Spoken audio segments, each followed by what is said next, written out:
voici de nouveau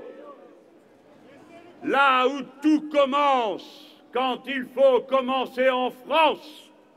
sur la place de la Bastille, place du peuple des rébellions et des révolutions. Aujourd'hui, nous célébrons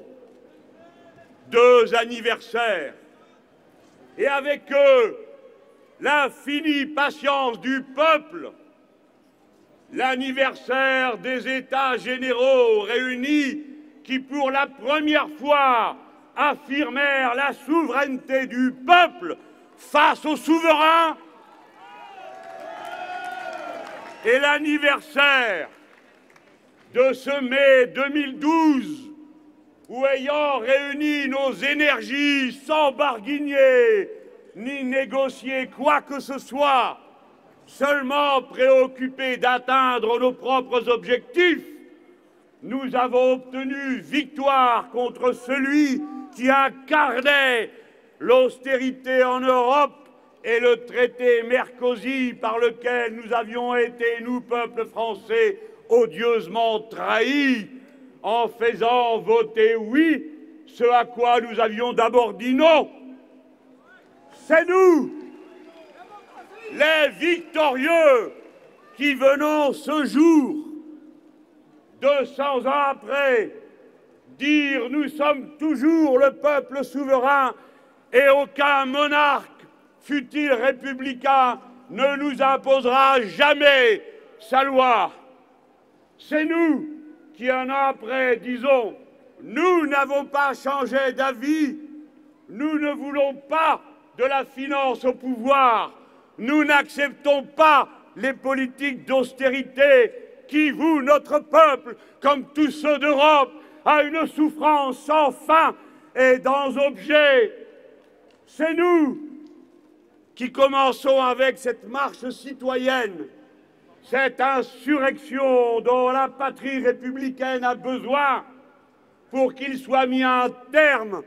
à ces politiques qui nous conduisent sur tout le continent au désastre, comme seulement l'Europe est capable d'en enfanter lorsqu'elle ne contrôle plus les destins et l'histoire qu'elle veut se donner. Vous êtes si nombreux, ici et dans les rues autour, je peux le dire, moi, qui ai goût d'être le tribun du peuple, je peux le dire, aucune parole humaine ne parviendra jamais à exprimer la puissance que contient votre rassemblement, la patience qu'elle exprime,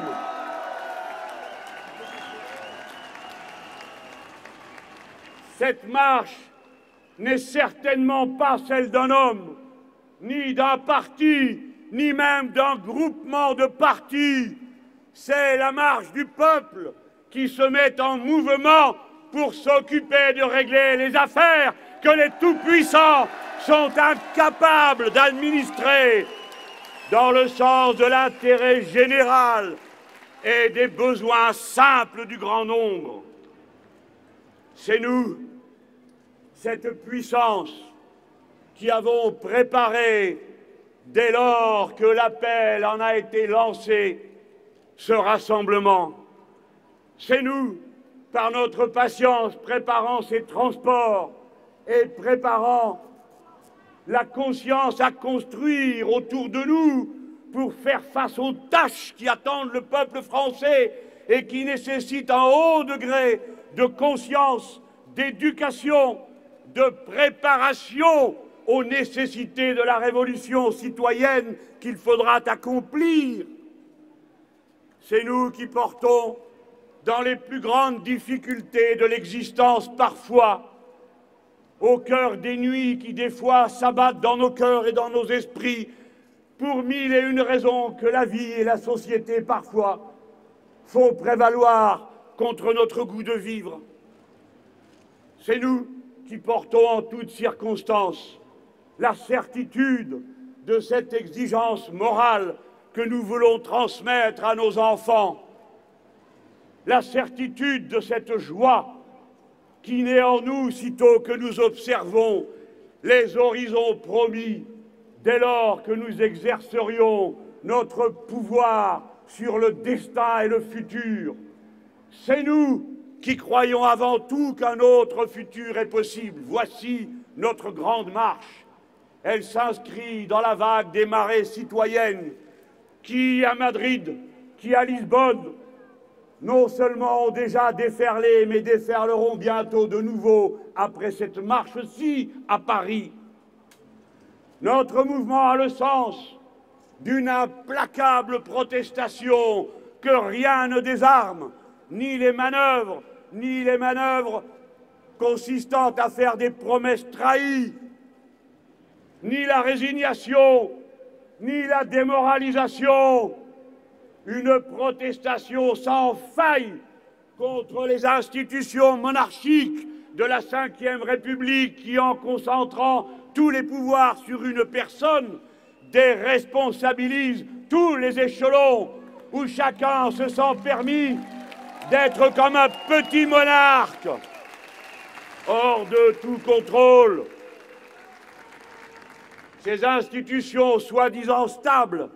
qui ont été révisées 24 fois depuis leur promulgation et seulement 4 fois avec l'avis du suffrage universel.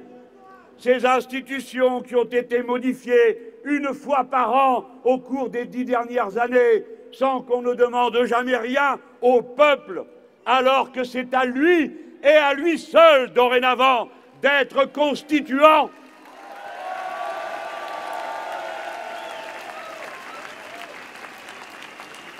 Cette monarchie verticale qui, déresponsabilisant tous les étages, permet à l'argent roi, à la finance toute puissante, d'étendre ses tentacules dans le moindre petite brèche d'un système rendu irresponsable et crée de cette façon des circulations incroyables et intolérables entre la très haute fonction publique, les premières charges de l'État et telle ou telle société financière, jusqu'au point qu'à son tour, l'argent du crime, qui est, comme vous le savez,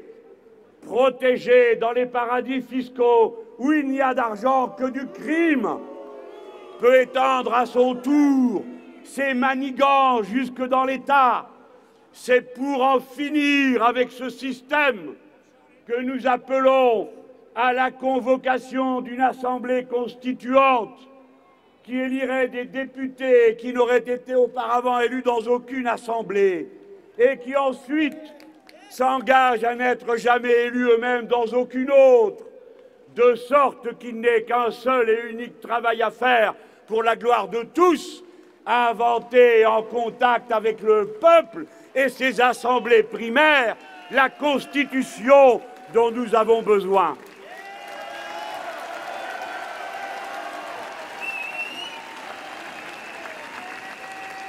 Ce n'est pas à moi de dire ce qu'elle devrait contenir, mais je crois qu'il est dans mon rôle, au nom de tout le front de gauche, au moins d'en donner 1 ou 2 idées qui permettent d'en comprendre le caractère concret pour ceux qui prétendent qu'organiser la règle démocratique de la vie du peuple serait une abstraction qui n'intéresse pas le peuple. C'est tout le contraire. Le grand nombre est passionnément intéressé par l'envie de savoir comment on peut organiser au mieux, pour répondre aux défis de notre temps, la manière de prendre les décisions en vue de l'intérêt général. D'abord, je le redis, il faut qu'à tout moment, le peuple puisse intervenir et notamment reprendre les mandats qu'il a confiés à ceux qui ont le devoir de le représenter. C'est la raison pour laquelle nous pouvons concilier l'indispensable stabilité des institutions qui est nécessaire pour faire fonctionner la vie d'un grand peuple comme le nôtre, avec la capacité d'énergie populaire qui place sous contrôle chaque élu grâce à la possibilité de convoquer un référendum révocatoire qui permet en cours de mandat d'interrompre celui du président de la République, du maire ou du président de telle ou telle assemblée, femme ou homme. Ensuite, que nous soyons une fois pour toutes non seulement rois de la cité avec nos bulletins de vote, mais que dans l'entreprise, la citoyenneté du peuple et des salariés soit reconnue.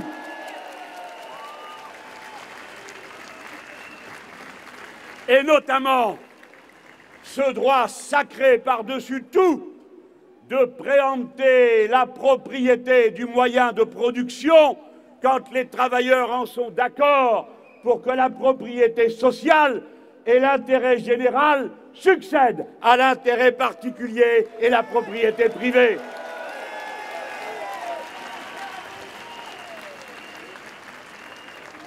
Ensuite, nous autres, dans ce pays-ci, quand nous faisons des révolutions, nous ne les faisons pas seulement pour nous-mêmes.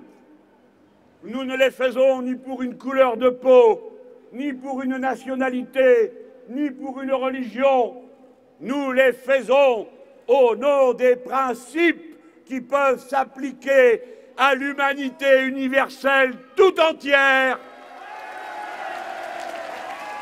C'est pourquoi nous pèserons de tout notre poids pour que dans cette Constitution, nous prenions en charge notre premier devoir d'être humain, c'est-à-dire notre responsabilité devant l'écosystème qui rend la vie humaine possible. C'est pourquoi nous, Français, nous serons peut-être le premier peuple du monde, de ce côté-ci de l'Atlantique, à introduire dans notre Constitution la règle verte qui fait le serment que les êtres humains, du moins en France, ne prendront jamais davantage à la nature qu'elle est capable elle-même de le renouveler.